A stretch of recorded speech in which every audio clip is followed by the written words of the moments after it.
Kumusta kayong lahat? Hiyori nga pala ng Wano Kuni Anime. Ito na fam ang kabuuan ng mga nagbabagang aksyon sa pagpapatuloy ng paglalakbay ni na Luffy sa kaharian ng Elbaf. Sana pala'y ilike niyong videong to at sana'y huwag niyong skip kahit yung maikling ads lang dahil sobrang laking tulong na nito sa akin at sa ating channel.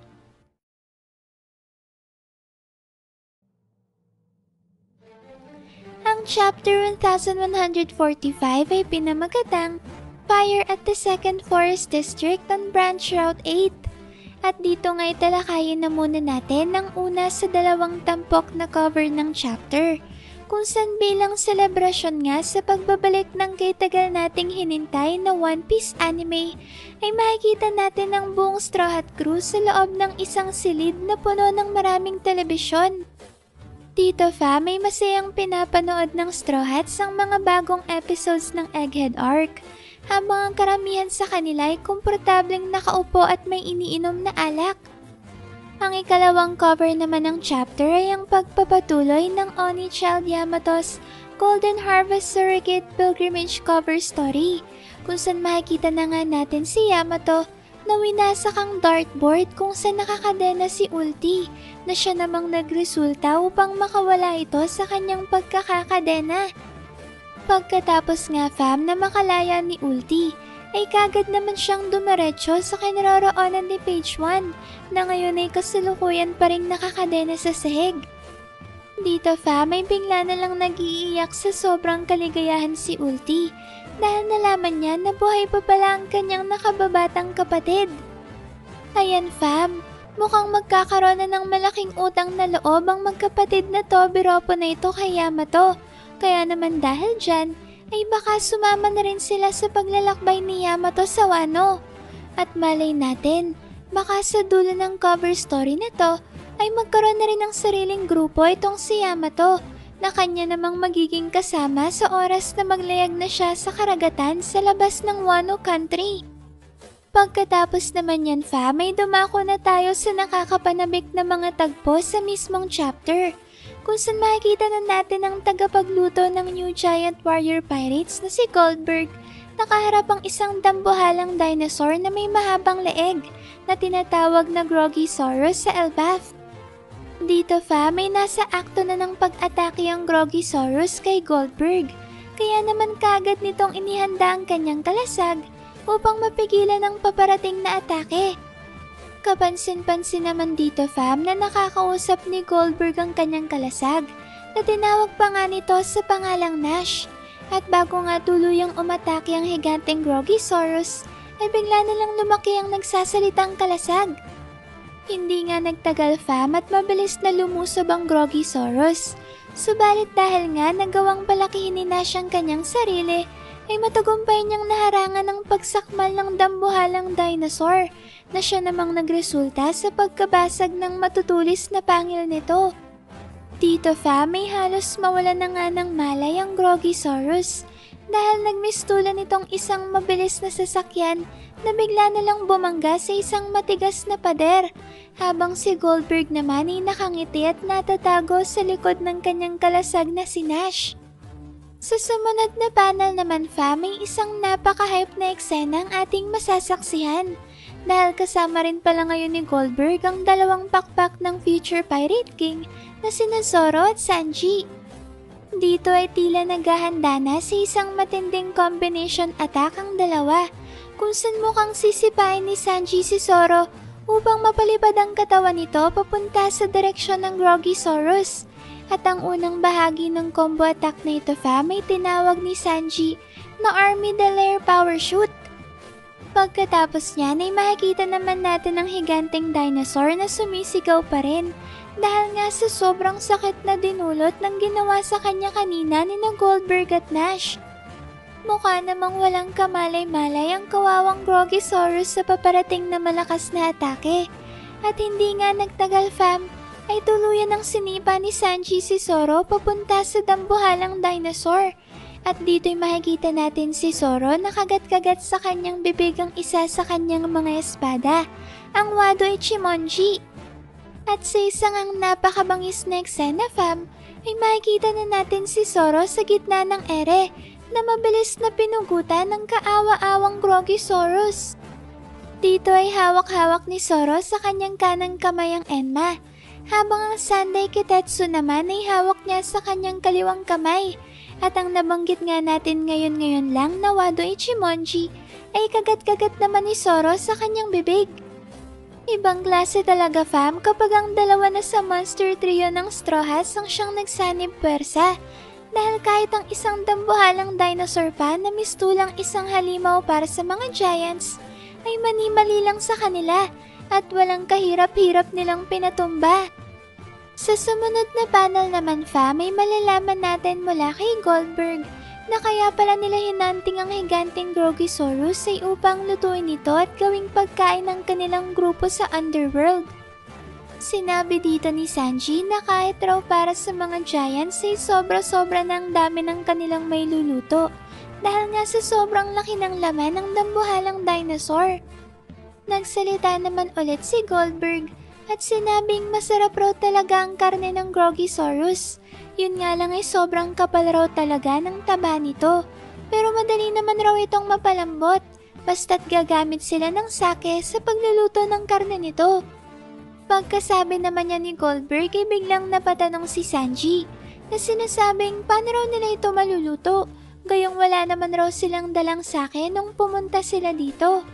Sumagot naman si Goldberg at sinabing meron raw full set ng mga cooking tools sa isang hunter's cabin sa Underworld.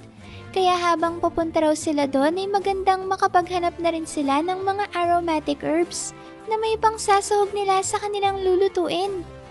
Bigla namang nagsalita si Zoro at tinanong kay Goldberg kung paano raw ba gumagana ang kanyang kalasag at kung ito raw ba ay isang uri ng devil fruit ability.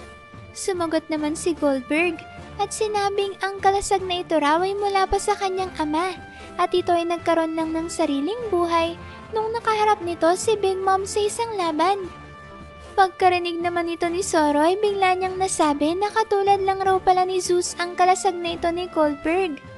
Hindi naman makapaniwala si Goldberg na kilala ni Zoro at Sanji si Zeus dahil isang araw si Zeus sa may pinakamataas na ranggo sa lahat ng mga homies ni Big Mom.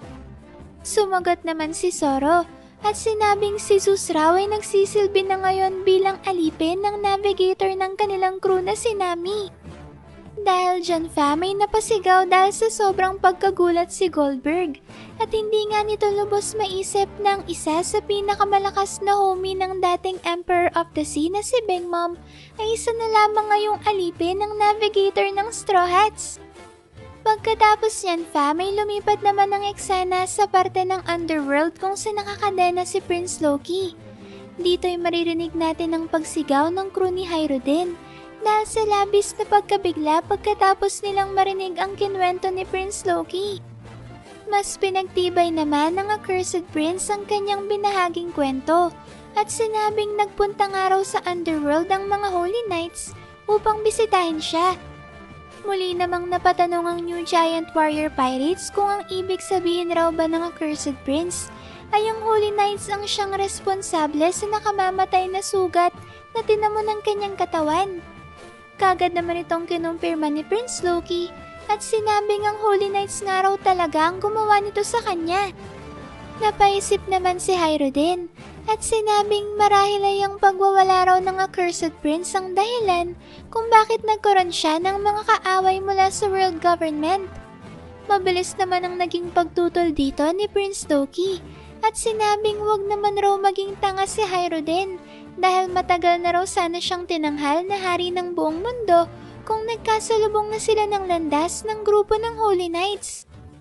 Napaisip naman si Luffy at dito ay tila ba wala siyang naiintindihan sa pinag-uusapan ni Hyruden at Loki. Kaya naman ngayon ay tinatanong nito kung ano raw ba ang mga knights na mula sa world government. Sa dulo naman ng eksenang yan fam ay maririnig natin ang isang sigaw na tinatawag ang atensyon ng grupo. At sa sumunod na panel ay makikita natin na si Goldberg pa lang siyang tumatawag sa kanila habang buhat-buhat ang dambuhalang Grogisaurus na hinanting nila kanina. Natuwa naman ang iba pang miyembro ng New Giant Warrior Pirates nang makita nilang pasan-pasan ni Goldberg. Sinabi ng mga ito na sobrang sustansya raw ng karne ng Grogisaurus. Pagkarating naman ni na Goldberg sa kinaroroonan ni na Luffy, ay kagad na sinabi ni Zoro na siya raw ang siyang nakahuli sa dambuhalang dinosaur na to. Sumagot naman si Sanji at sinabing nakakatuwa nga raw panoorin ang ginawa ni Zoro dahil nagmukha raw itong isang ulo ng broccoli na nagsasayaw sa gitna ng himpapawid. Tinanong naman ni Goldberg si Stansen kung nakapaghanda na raw ba ito ng mga panggatong na gagamitin nila sa pagluluto. Sumagot naman si Stansen at sinabing handa na raw ang lahat. At pagkasabi nga niyan may pinuri naman niya ang grupo ni na Goldberg sa paghuli ng mga ito sa higanteng Grogisaurus. Makikita naman natin sa sumunod na panel na natapos ng lutuin ni na Sanji at Goldberg ang karne ng dambuhalang dinosaur. Kagad niyang nilantakan ni Luffy ang isang higanteng tipak ng karne at dito ay sarap na sarap ito sa pagkain. Subalit nakakaisang kagat pa nga lang si Straw Hat ay meron na kagad sumaway sa kanya na sinasabing hindi raw para sa kanya ang bahaging yun ng Grogisaurus. Mabilis namang naalala ni Luffy na parang nga pala kay Prince Loki ang parteng yun. Kaya kagad niyang sinalampak sa bibig ng Accursed Prince ang dambuhalang bahagi ng karne. Napasigaw naman si Prince Loki dahil sobrang init ng karne na sinubo sa kanya ni Luffy, na ngayon ay malalaman natin na kaahon lang pala mula sa apoy. Sinabihan naman si Luffy ng manggagamot ng New Giant Warrior Pirates na si Gerd na dahan-dahanin lamang ang pagsubo ng pagkain kay Loki dahil baka magbukas ulit ang mga sugat nito.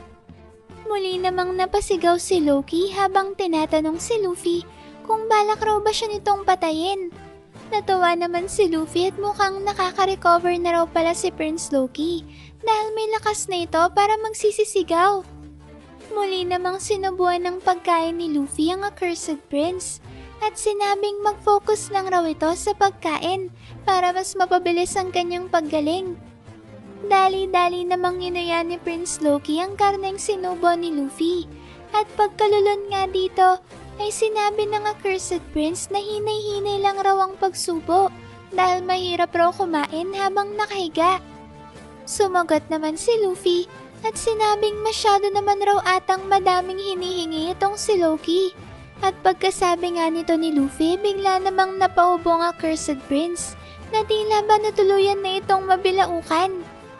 Kaya naman dahil dyan may mabilis na kumilos si Luffy upang ipahigop ang isang mangkok ng mainit na sabaw kay Prince Loki nang sa gayon ay maagapan ang pagkasamid nito. Hindi naman naisip ni Luffy na kumukulo nga pala ang sabaw, kaya naman nabigla rin ito sa sobrang init ng kanyang pasan-pasan na mangkok. Muli namang napasigaw ang Accursed Prince sa pagtatangka nito na palayuin sa kanya si Luffy dahil sa pangambahan na siyang matapunan ng kumukulong sabaw. At katulad na nga ng pinangangambahan ni Prince Loki ay tuluyan na ngang nabubo ang mainit na sabaw sa kanyang katawan. At dahil dyan ay mas nadagdagan pa nga ang pinsala sa katawan ng Accursed Prince. At ngayon ay nakaranas pa ito ng matinding pagkapaso. Napasigaw naman sa sobrang galit si Prince Loki at inutusan ng crew ni Hyro din na wag raw nilang hayaang lumapit sa kanya si Luffy. Humingi naman kagad ng tawad si Luffy na sinasabing hindi naman raw niya sinasadya na matapunan niya ito ng kumukulong sabaw. Makikita naman natin sa sumunod na panel na sa kabila nga ng mga kapalpakan nito na nagawa ni Luffy, ay bigla pa rin siyang kinindatan ni Gerd na tila ba sinasabi sa kanya na magaling ang kanyang ginawa na aksidenteng pagpapahirap sa Accursed Prince. Hindi naman makapaniwala si Sanji na mas lalo pang nasisiyahan ng mga giants sa tuwing nasasaktan itong si Prince Loki. Kaya naman dahil dyan, ay napatanong tuloy si Sanji kung ano raw bang nagawa ng Accursed Prince at ganito na lang katindi ang galit ng buong Elbap sa kanya. Nagsalita naman si Zoro at sinabing maaari raw na ang pinangako ni Loki kay Luffy ay isa rin lamang panlilinlang. Mukha namang narinig ng Accursed Prince ang naging pahayag na ito ni Zoro, kaya sinabi nito, Natuto pa rin niya ang usapan nila ni Luffy at sasabihin niya kay Straw Hat kung saan niya matatagpuan sa kasalukuyan si Red Hair. Sumagot naman si Zoro at sinabing kung ganun raw ay bakit hindi pa rin ito sinasabi hanggang ngayon ang impormasyon na pinangako niya kay Luffy. Sumagot naman ulit si Prince Loki at sinabing yun raw ay dahil hindi pa rin tinutupad ni Luffy ang kanilang kasunduan na pakawalan siya mula sa mga Super Simstone na kadena. Sinabi dito ni Prince Loki na mukhang malaki raw pala talaga ang pagnanais ni Luffy na makita si Red Hair Shanks. Dagdag pa nito ay naiintindihan naman raw niya si Luffy dahil ganun raw talaga ang mangyayari kung mula pa sa pagkabata ay iniidolo mo na ang isang pirata. Pagkatapos nga itong masabi ng Accursed Prince ay tila mabigla na lang napaisip si Hyru din na para bang may nalalaman ito tungkol sa sinasabi ng kanyang nakababatang kapatid. Kahit nga si Luffy fa may napaisip din sa sinabing ito ni Prince Loki, kaya tinanong niya ito kung meron rin ba siyang hinahangaang pirata katulad ng paghanga niya kay Shanks. Sinagot naman kaagad ng Accursed Prince ang katanungan na ito ni Luffy at sinabing katulad niya raw ay meron din siyang iniidolo na isang pirata. Sinabi ni Prince Loki na sa panahong yun nga raw ay pinagsisisihan niya na maging isang batang paslit. At pagkasabi nga nito ni Prince Loki ay sakto namang nagsimula ang isang flashback. Sa flashback na ito fa, may makikita natin si Prince Loki nung siya ay isang maliit na bata pa lamang. At sa eksenang ito ay kasalukuyan niyang pinipilit si Rox D. Sebek na isama siya nito sa paglalayag sa karagatan. Dito fa, may naiirita namang tumutol si Sebek na sinasabing hindi raw siya naglakbay ng ganito kalayo papuntang Elbaf para lang magsama ng uhuging bata. Pasigaw pang ang sinabihan ni Sebek si Prince Loki na wag na raw siya nitong kulitin dahil ayaw na niyang ulitin pa ang kanyang mga sinabi. Sa katigasan naman ng ulo ni Prince Loki ay nagpumilit pa rin ito sa kanyang gusto at sinabing kung hindi raw siya isasama ni Sebek ay kailangan raw siya nitong labanan. Sa madaling salita fa, may hinamon ni Prince Loki si Rox D. Sebek sa isang laban na pinaunlakan naman ng maalamat na pirata. Yun nga lang fam, dahil nga sa murang edad ng Accursed Prince, ay madali lang siyang nilampaso ni Sebek. Katunayan nga ay may naiwan pang nakatarak na espada sa nakahandusay na katawan ng batang Prince Loki, na mariin namang kinundenan ni Whitebeard, na kine-question ng kanyang kapitan kung paano raw nito nagawang gumamit ng isang sandata laban sa isang musmos na bata. Naging maikli naman ang pagsagot ni Sebek kung saan kagad niyang pinatahimik sa Edward Newgate.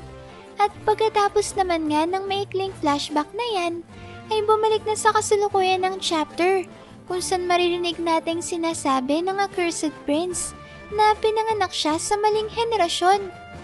Grabe fam, sino ba naman kasi ang mag-aakala na magiging relevant pala sa Elbaf Arc ang isa sa mga legendary na pirata ng old era na si Rox D. Sebek? Pero alam niyo fam, mula nga sa flashback na yan ni Loki at Sebek ay umusbong ang isang napaka-interesanteng usapin na bumubalabog ngayon sa One Piece community.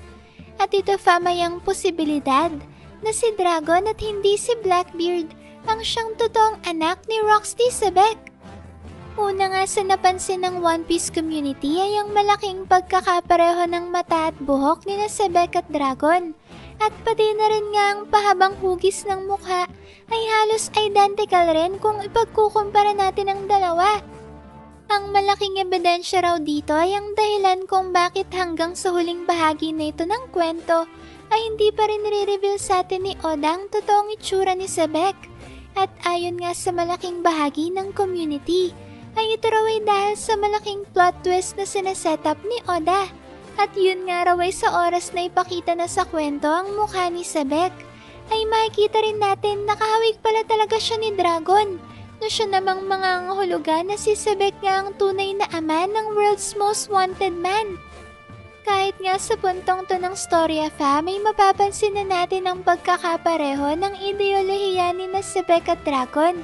At ito ay ang mariin nilang pagtutol sa paraan ng pamamahala ng world government.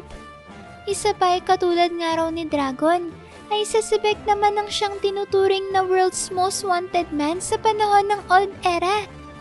At ang pinakamatibay raw na ebidensya dito ay ang pagkakapareho ng sitwasyon ni Ace at Dragon.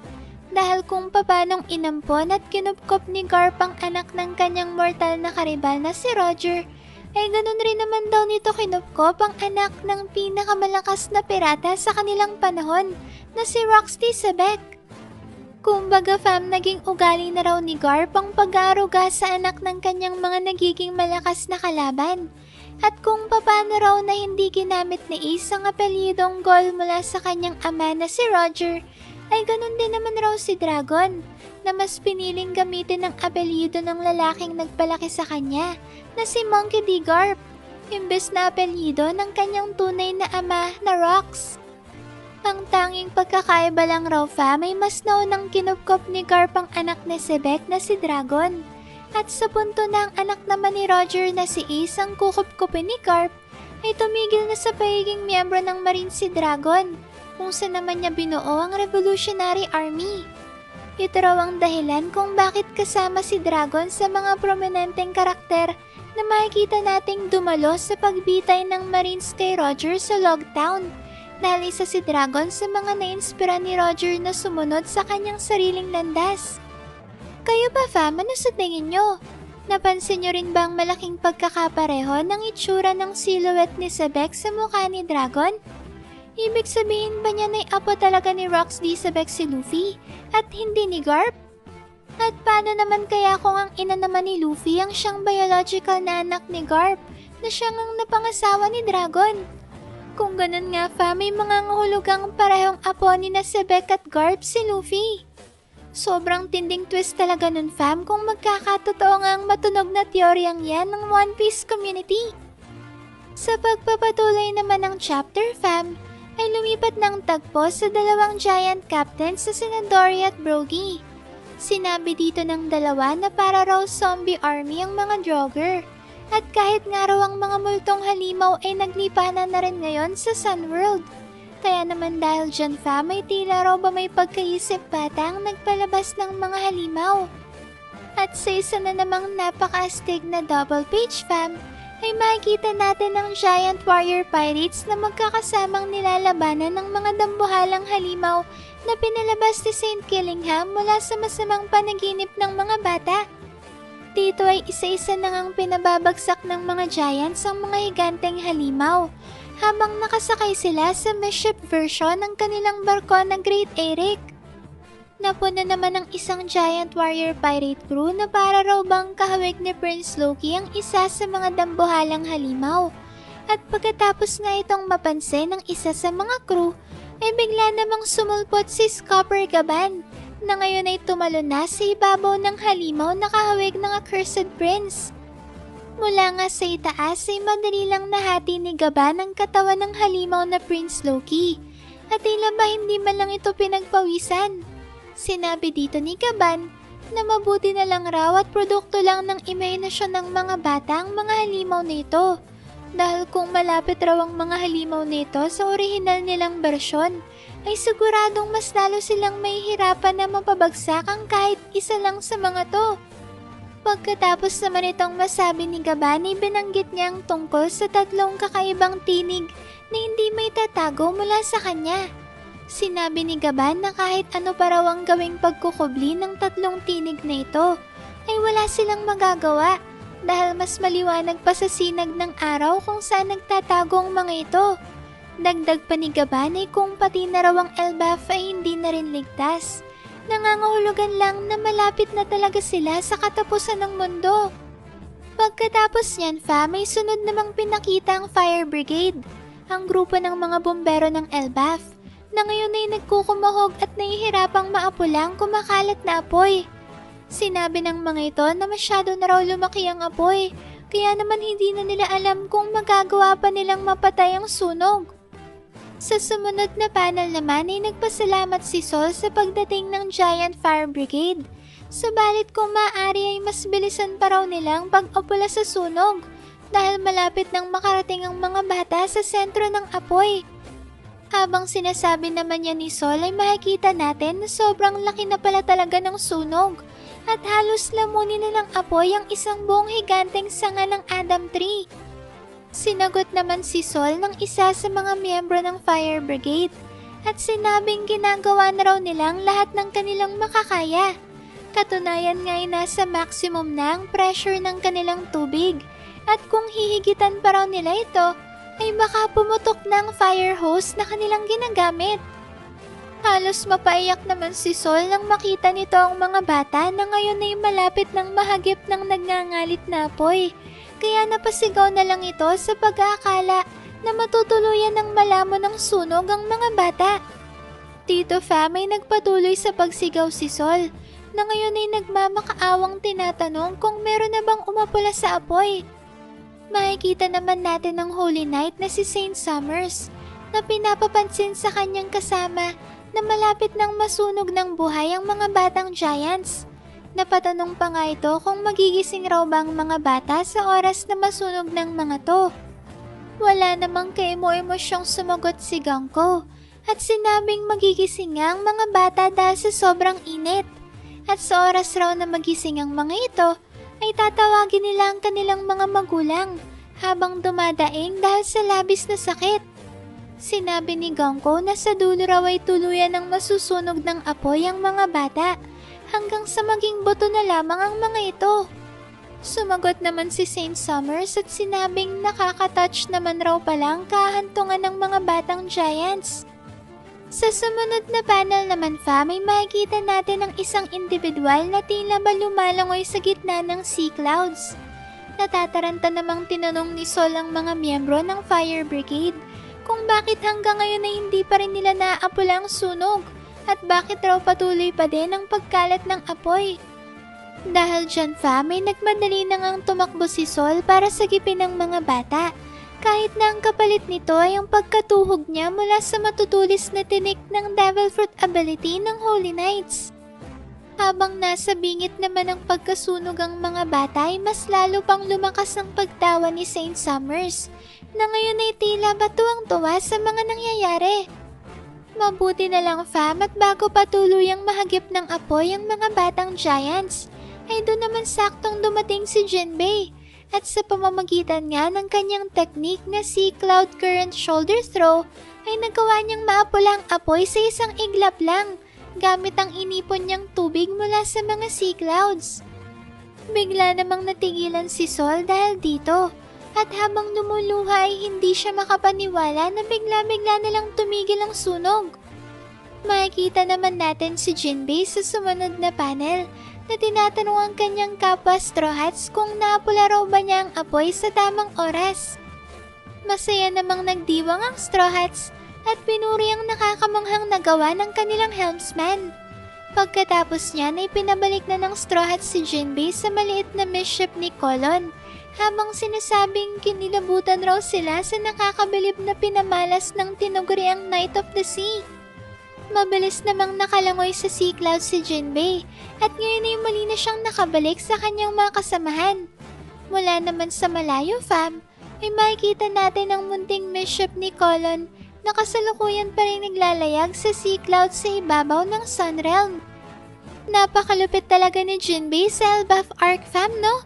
Dahil sa chapter na ito lang natin nalaman na kaya palang lumungoy ni Jinbei sa gitna ng dagat-dagatang sea clouds.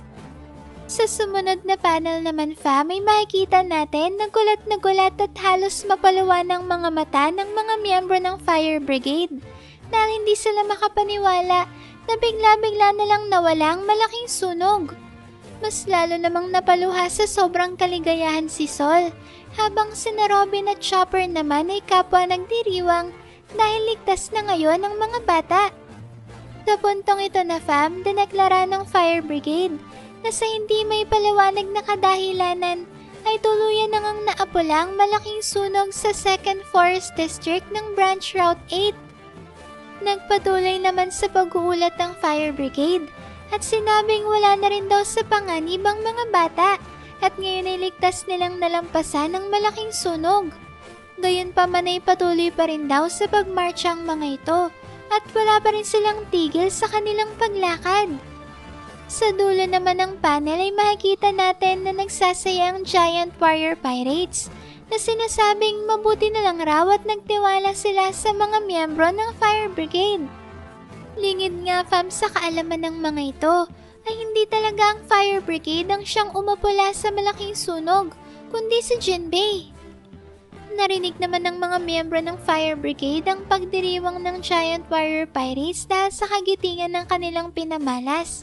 Kaya naman malungkot na nasabi ng mga ito na hindi talaga silang nakahapula sa sunog. Subalit masaya pa rin naman daw sila at ligtas na ngayon ang mga bata.